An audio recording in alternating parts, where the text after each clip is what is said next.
Hello friends, welcome back to positive approach. This is Nitesh Bhardwaj. आज की इस वीडियो में हम सेकंड चैप्टर को डिस्कस कर रहे हैं। यूनिट नंबर 3 का चैप्टर नेम है forces on charged particle in electric and magnetic field. ठीक है, सबसे पहले मैं आपको इसका एक क्विक रिवीजन दे देता हूं 2 से 3 मिनट का कि हमने प्रीवियस वीडियो में इस चैप्टर का क्या क्या पढ़ा था। जो नए हैं चैनल के ऊपर, सबसे पहले चैनल को सब्सक्राइब कर लीजिए। और आपको मैं बता दूं प्रीवियस वीडियो में हमने क्या पढ़ा था, उससे आपको फायदा हो जाएगा। और जिन्होंने ऑलरेडी प्रीवियस वीडियो देखी है उनका रिवीजन हो जाएगा। तो आइए बिना वक्त गवाए वीडियो को शुरू करते हैं। सबसे पहले हमने देखिए forced on charged particle in electric field, और उसके बाद पढ़े हैं इन मैग्नेटिक फील्ड। क्या होती है force on charged particle in electric field? बिल्कुल शॉर्ट में आपको बताता हूं। देखिए ये फोर्स हमने पढ़ी थी, फोर्स होती है QE, charged particle in electrical field. इसके बाद हमने पढ़ा था कि जो पाथ होता है चार्ज्ड पार्टिकल के द्वारा कवर किया जाता है इलेक्ट्रिक फील्ड में, वो कैसा होता है? पैराबोलिक पाथ होता है। और मैग्नेटिक फील्ड में जो पाथ कवर किया जाता है, यानी जो मैग्नेटिक फील्ड होती है वो कितनी होती है? F which is equal to QVB sine theta. ठीक है, ये हमने पढ़ा हुआ है, जिसमें थीटा 90 डिग्री होता है और ये वैल्यू साइन 90 यहां से खत्म हो जाती है, जो किसके बराबर आ जाता है? mv² divided by r। ठीक है, और यहां से हमारी रेडियस निकल जाती है, वेलोसिटी निकल जाती है चार्ज्ड पार्टिकल की। ये हम ऑलरेडी पढ़ चुके हैं। और मैग्नेटिक फील्ड में जो फोर्स होती है चार्ज पार्टिकल के ऊपर, वो होती है सर्कुलर पाथ में। किस पाथ में? सर्कुलर पाथ में। अब इसमें एक केस बना था हमारे पास, जो फोर्स है चार्ज्ड पार्टिकल के ऊपर इन इलेक्ट्रिकल फील्ड, उसका पाथ वैसे तो होता है पैराबोलिक, लेकिन अगर आपको कंडीशन दे दी गई हो कि उसका पाथ है सर्कुलर, तो उस केस में क्या होता था? F हो जाता है इनवर्सली प्रोपोर्शनल टू 1/r², और टाइम पीरियड उस केस में होता था t² is directly proportional to r⁻³ ये हम पढ़ चुके हैं। उसके बाद force on charged particle in magnetic field, ये फॉर्मूलाज आपको याद होने चाहिए, क्योंकि एग्जाम में जो न्यूमेरिकल पूछे जाते हैं इनके बेसिस के ऊपर पूछे जाते हैं। तो मैं क्या बता रहा था? Forces on charged particle in magnetic field formula represent करता है इस, और क्या बताता है कि जो स्पीड और काइनेटिक एनर्जी होती है इस केस में वो रहती है कांस्टेंट। जी हाँ, और ये जो फोर्स है ये डायरेक्टली प्रोपोर्शनल होती है वेलोसिटी, यानी वेलोसिटी के ऊपर ये डिपेंड करती है। ये हमने ऑलरेडी पढ़ चुके हैं। उसके बाद हमने पढ़ा था लॉरेंज फोर्स। ये लॉरेंज फोर्स क्या होती है? लॉरेंज फोर्स वो फोर्स होती है जो चार्ज्ड पार्टिकल है वो एक्सपीरियंस करता है electrical field as well as magnetic field. उस फोर्स को कहा जाता है लॉरेंज फोर्स। इसे डिनोट किससे किया जाता है लॉरेंज फोर्स को? देखिए F which is equal to F magnetic field plus F electrical field. ये फॉर्मूला था लॉरेंज फोर्स का। क्या होती है लॉरेंज फोर्स? फिर से बता देता हूं, वो फोर्स जो चार्ज्ड पार्टिकल एक्सपीरियंस करता है electrical field as well as in magnetic field के बीच में, तो वो हमारी लॉरेंज फोर्स हुई। तीसरा फार्मूला हुआ। इसके बाद इसके दो केस पढ़े थे, when theta is equal to 0 और when theta is equal to 90, यानी जो QVB है वो कोलिनियर होते हैं और जब वे म्यूचुअली परपेंडिकुलर होते हैं। तो वहां से हमारे पास एक्सेलरेशन का फॉर्मूला निकला था। फॉर्मूला आई होप आपने पढ़ लिया होगा। वो फार्मूला न्यूमेरिकल में हमें काफी ज्यादा हेल्प करते हैं। जब आप इन्हें एक बार पढ़ोगे तो आपको दिमाग में जरूर याद रहेगा और कोई भी न्यूमेरिकल आप नहीं छोड़ोगे।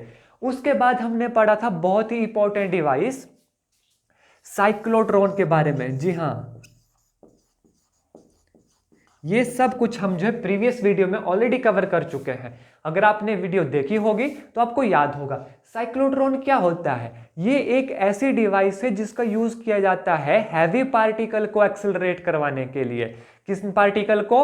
हैवी पार्टिकल को एक्सेलरेट करवाने के लिए।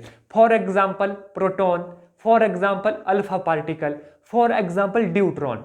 और जो साइक्लोट्रॉन है वो किन पार्टिकल को एक्सेलरेट नहीं करवाता? वो पार्टिकल है न्यूट्रॉन। दूसरा पार्टिकल हो गया इलेक्ट्रॉन, यानी जो ये एक्सेलरेट करवाता है सिर्फ और सिर्फ हैवी पार्टिकल को एक्सेलरेट करवाता है। ये हमने पढ़ा था। उसके बाद हमने साइक्लोट्रॉन की फ्रीक्वेंसी पढ़ी थी, उसका भी यूज जो है न्यूमेरिकल में होता है। क्या पढ़ा था? New, which is equal to कितना होता है 1/T। क्या फार्मूला है? BQ/2πm। ये किसका फार्मूला है? साइक्लोट्रॉन फ्रीक्वेंसी का। काफी इंपॉर्टेंट फार्मूला है। इसके बाद हमने साइक्लोट्रॉन एनर्जी के बारे में पढ़ा था। तो आई होप ये सारी चीजें आपने जो है अच्छे से समझ ली होंगी। उसके बाद हमने पढ़ा था फोर्स ऑन चार्ज्ड कंडक्टर, कि चार्ज्ड कंडक्टर के ऊपर जो है कौन सी फोर्स लगती है। ठीक है, तो जो फोर्स थी चार्ज कंडक्टर पे वो क्या थी? वो थी ILB sin थीटा। ये कौन सी फोर्स है? ये है चार्ज्ड कंडक्टर के ऊपर जो फोर्स लगेगी इन मैग्नेटिक फील्ड में। ठीक है, ये वो फोर्स थी। इसके ऊपर भी न्यूमेरिकल पूछे जा सकते हैं।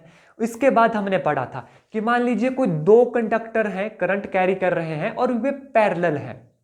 ठीक है, जब करंट उनमें सेम डायरेक्शन में चलेगा तो दोनों कंडक्टर जो है आपस में अट्रैक्ट होंगे, लेकिन करंट जो है अपोजिट डायरेक्शन में चलेगा।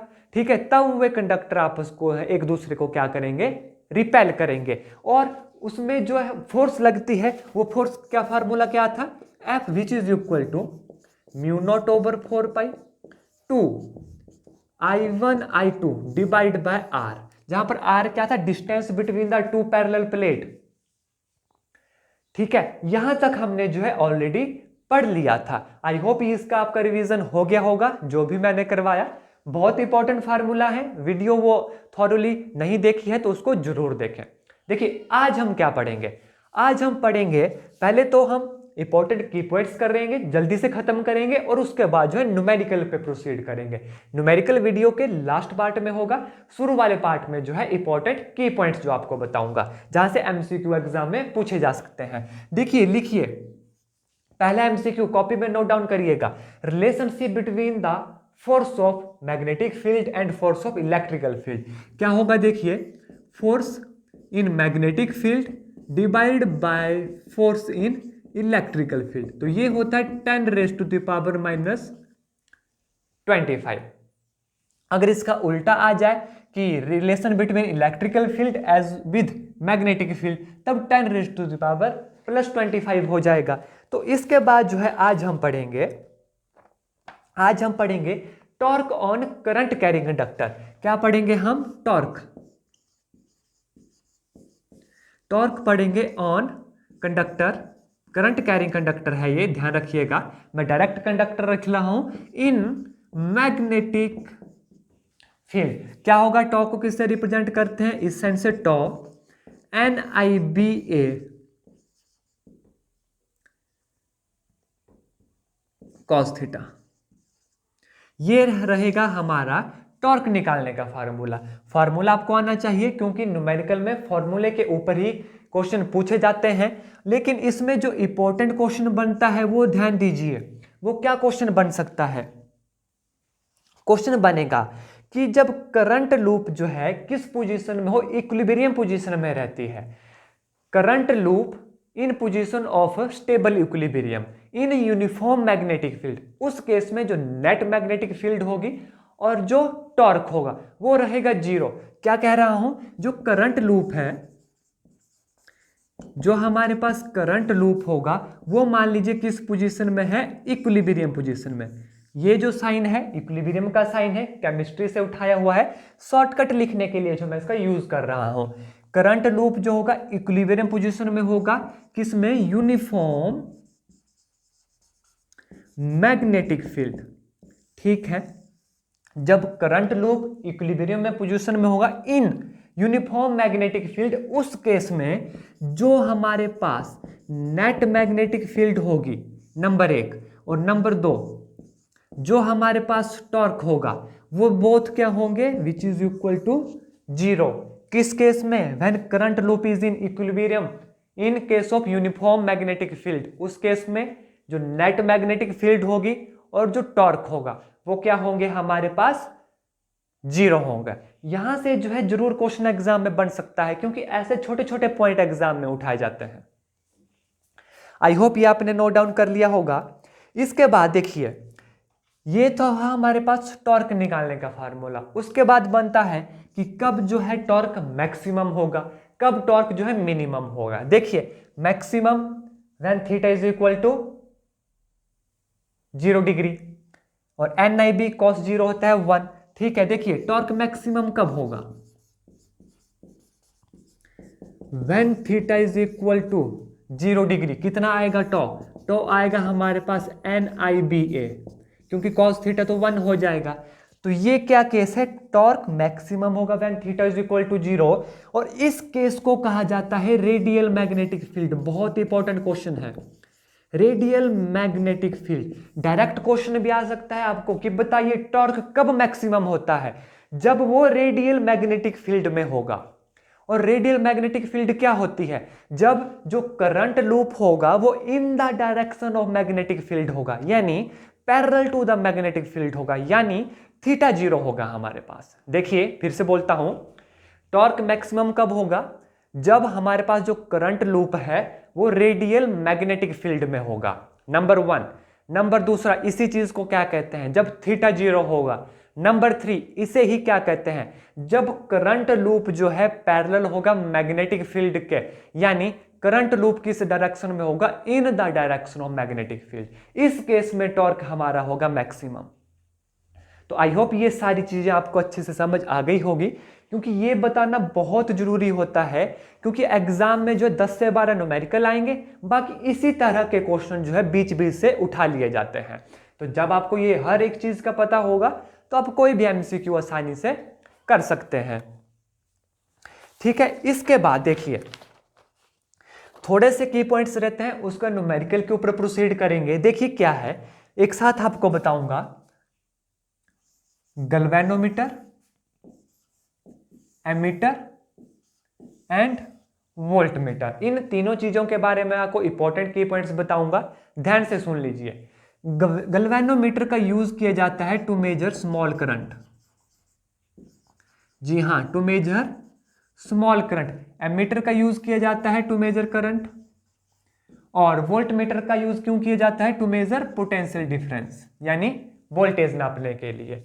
ठीक है, उसके बाद देखिए जो एमीटर है इसे सीरीज में कनेक्ट किया जाता है सर्किट में, और हमारे वोल्टमीटर को कनेक्ट किया जाता है पैरेलल, ये भी आपको पता होगा। और आइडियल एमीटर क्या होता है, जिसका रेजिस्टेंस कितना हो, रेजिस्टेंस कितना हो, 0 हो। और आइडियल वोल्टमीटर किसे कहते हैं, जिसका रेजिस्टेंस कितना हो, इन्फिनिटी, ये भी आपको पता होना चाहिए। इसके बाद देखिए अब ये जो गैल्वेनोमीटर है, गैल्वेनोमीटर जो है 2 टाइप का होता है। ठीक है, कितने टाइप्स का होता है, 2 टाइप्स का। नंबर 1 जो मेन टाइप्स है वही आपको बता रहा हूं, हॉट वायर गैल्वेनोमीटर। कौन सा, हॉट वायर गैल्वेनोमीटर। और दूसरा है मूविंग क्वाइल गैल्वेनोमीटर,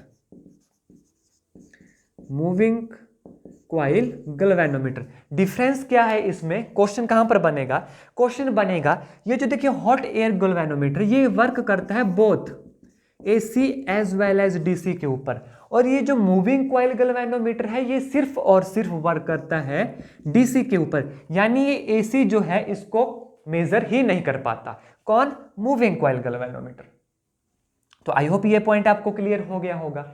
इसके बाद एक बहुत ही इंपॉर्टेंट न्यू टर्म है आपके लिए, यानी संट, SHUNT। ये संट क्या चीज है, ठीक है, बहुत इंपॉर्टेंट क्वेश्चन यहां से बन सकते हैं। संट है एक स्मॉल रेजिस्टेंस, क्या है ये, स्मॉल रेजिस्टेंस है। क्यों यूज किया जाता है, टू प्रोटेक्ट गैल्वेनोमीटर और एमीटर के लिए, उसको हाई करंट जब आता है तो उससे प्रोटेक्ट करता है किसको, गैल्वेनोमीटर और एमीटर को। संट हमारा क्या है, संट एक स्मॉल रेजिस्टेंस है। यूजेस क्या है, ये प्रोटेक्ट करता है गैल्वेनोमीटर और एमीटर को फ्रॉम हाई करंट, किससे, हाई करंट से प्रोटेक्ट करता है। मैं लिख देता हूं, प्रोटेक्ट गैल्वेनोमीटर और एमीटर फ्रॉम हाई करंट।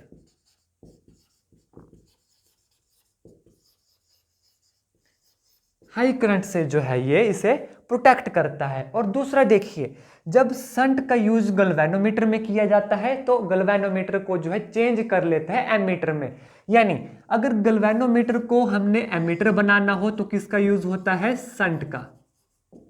जी हाँ, गैल्वेनोमीटर को अगर चेंज करना हो एमीटर में यूज होता है शंट का, और शंट हमेशा कनेक्ट होता है parallel, connect parallel with galvanometer and ammeter. ठीक है, अब तीसरा एक पॉइंट देखिए, जो एमीटर है, एमीटर की रेंज को बढ़ाता है शंट। जी हाँ, by using of shunt we can increase the range of ammeter. और एक एमीटर एक ऐसा डिवाइस है जिसकी रेंज को बढ़ाया जा सकता है लेकिन घटाया नहीं जा सकता। और उस केस में वोल्टमीटर जैसे हुआ, वोल्टमीटर की रेंज को बढ़ाया भी जा सकता है और घटाया भी जा सकता है। तो आई होप जो भी आपको बता रहा हूं मैं यहां पर आपको अच्छे से समझ आ गया होगा। तो ये कुछ मेन इंपॉर्टेंट की पॉइंट्स थे जो एग्जाम में पूछे जा सकते हैं और काफी इंपॉर्टेंट है। अब जो है हम इन न्यूमेरिकल के ऊपर, इन फॉर्मूलाज के ऊपर, जो जो मेन फॉर्मूला थे मैंने आपको बताए, इनके ऊपर जो है अब हम न्यूमेरिकल करेंगे, देखेंगे कैसे न्यूमेरिकल सॉल्व किए जाते हैं। और जितने ज्यादा हम न्यूमेरिकल करेंगे उतना हमारे लिए फायदा रहेगा, क्योंकि इसकी जो कैलकुलेशन होती है बहुत लॉन्ग होती है और कहीं से भी न्यूमेरिकल एग्जाम में जो है पूछा जा सकता है।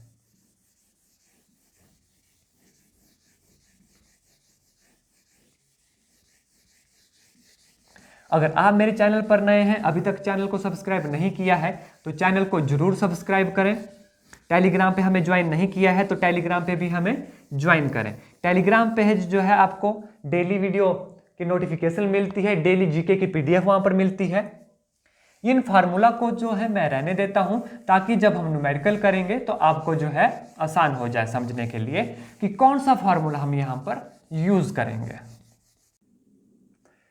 देखिए पहला न्यूमेरिकल देखिए, a beam of ion with velocity 2 × 10⁵ metre per second enter normally into a uniform magnetic field of 0.04 Tesla.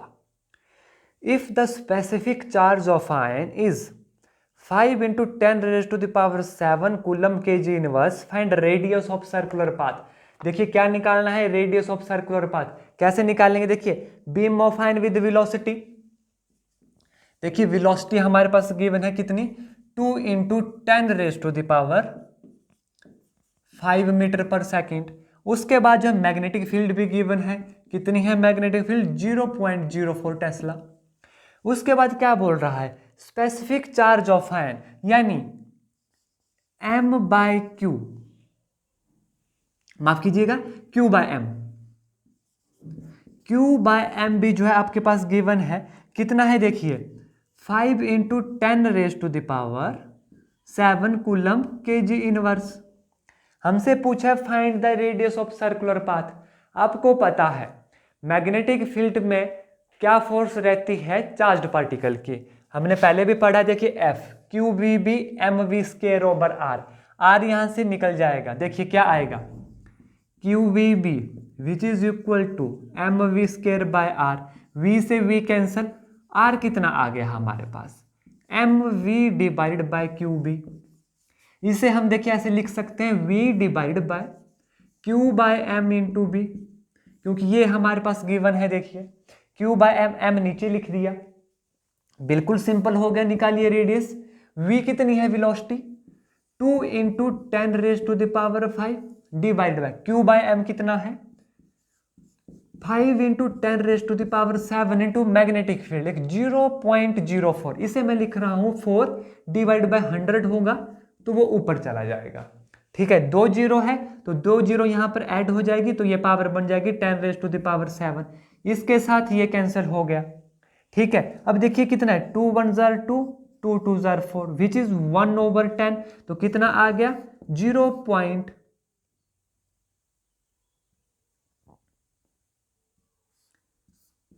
Metre.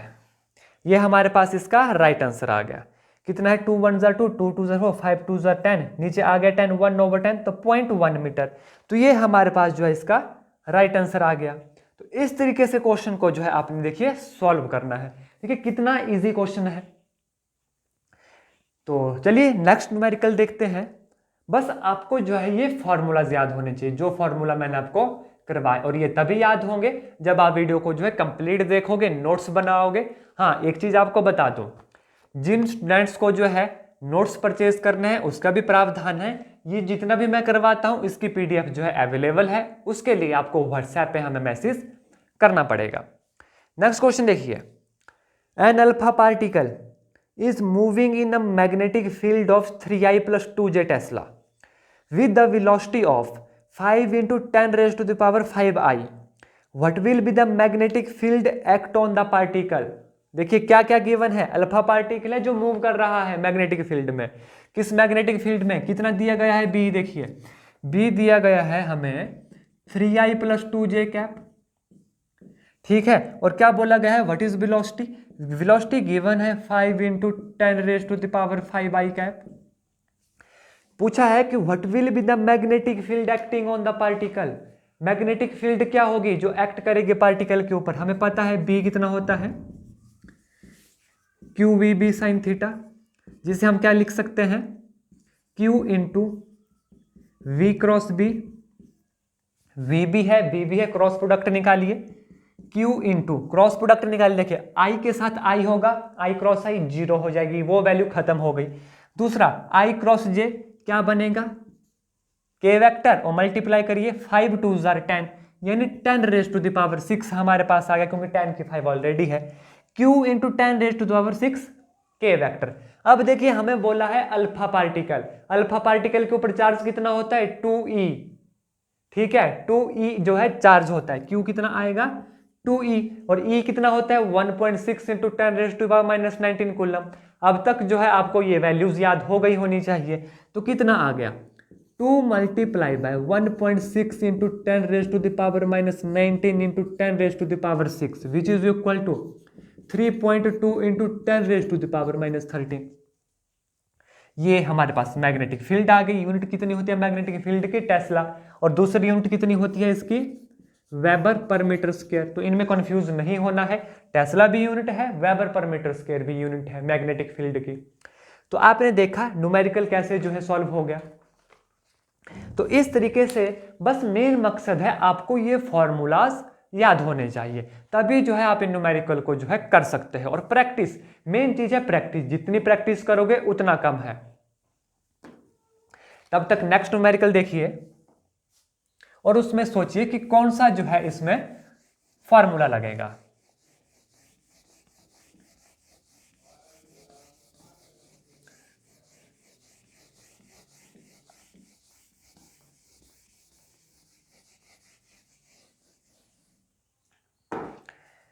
क्या है देखिए next numerical, a magnetic flux density. अब देखिए magnetic flux density applied in a cyclotron is 3.5 T. What will be the frequency of cyclotron applied between the D's? First A है to accelerate proton और second है to accelerate alpha particle. क्या पूछा है देखिए cyclotron में पूछा है फ्रीक्वेंसी, तो आपको सभी फार्मूला याद होने चाहिए कि साइक्लोट्रॉन की फ्रीक्वेंसी क्या रहती है, एनर्जी क्या रहती है। देखिए क्या फार्मूला है साइक्लोट्रॉन की फ्रीक्वेंसी का, न्यू 1/T BQ/2πm। फार्मूला दिमाग में आ गया। करिए क्वेश्चन क्या है देखिए, magnetic flux density applied in A cyclotron. क्या होता है मैग्नेटिक फ्लक्स डेंसिटी, बी, ठीक है, जिसे मैग्नेटिक फील्ड भी कहा जाता है। ये फर्स्ट वीडियो में मैंने आपको बताए थे 3 नाम इसके। दूसरा कितना आ गया 3.5 T। दूसरा क्या बोल रहा है टू एक्सलरेट अ प्रोटॉन, कि प्रोटॉन को एक्सलरेट करना है, ठीक है। अब देखिए प्रोटॉन को एक्सलरेट हमने करना है साइक्लोट्रॉन में, क्या है फ्रीक्वेंसी, न्यू कितना है BQ/2πm। देखिए बी हमारे पास गिवन है, हमें चार्ज पता है प्रोटॉन पर कितना होता है, कितना होता है प्रोटॉन में एक इलेक्ट्रॉन, यानी 1.6 into 10 raise to power 19 coulomb. तो कितना है देखिए 3.5 into 1.6 into 10 raise to the power minus 19 coulomb divide by 2 into 3.14 into mass, mass of proton, ये वैल्यू तो आपको याद होनी चाहिए 1.27 into 10 raise to the power minus 27 kg।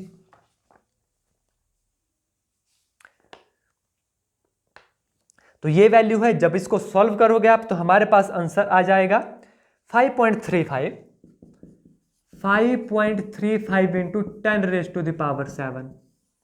तो ये हमारा राइट आंसर है। तो आपने देखा कि कैसे जो है क्वेश्चन हमने सॉल्व करना है, बस फार्मूला हमें आने चाहिए। अब ये तो था हमारे पास ए पार्ट। जो देखिए बी पार्ट में क्या पूछा है, बी पार्ट में पूछा है टू एक्सेलरेट अल्फा पार्टिकल। देखिए अल्फा पार्टिकल भी एक्सेलरेट करना है। अब अल्फा पार्टिकल में कितने इलेक्ट्रॉन होते हैं, 2e, तो कितना चार्ज आएगा इस पे, देखिए 2 multiply 1.6 into 10⁻⁻13 coulomb, which is equal to 3.2 into 10 माफ कीजिएगा -19 कूलम, -19। ठीक है, तो ये आ जाएगा, या तो इस वैल्यू को मल्टीप्लाई 2 से कर दीजिए तो हमारे पास राइट आंसर आ जाएगा। और इस वैल्यू को सॉल्व करके जो है आप कमेंट करके जरूर बताएंगे। तो ये आज की वीडियो के कुछ न्यूमेरिकल थे। आई होप आपको अच्छे से समझ आ गए होंगे। कोई डाउट क्वेरी रहती है कमेंट करके जरूर बताएं। आज की वीडियो में बस इतना ही। धन्यवाद। जय हिंद, जय भारत।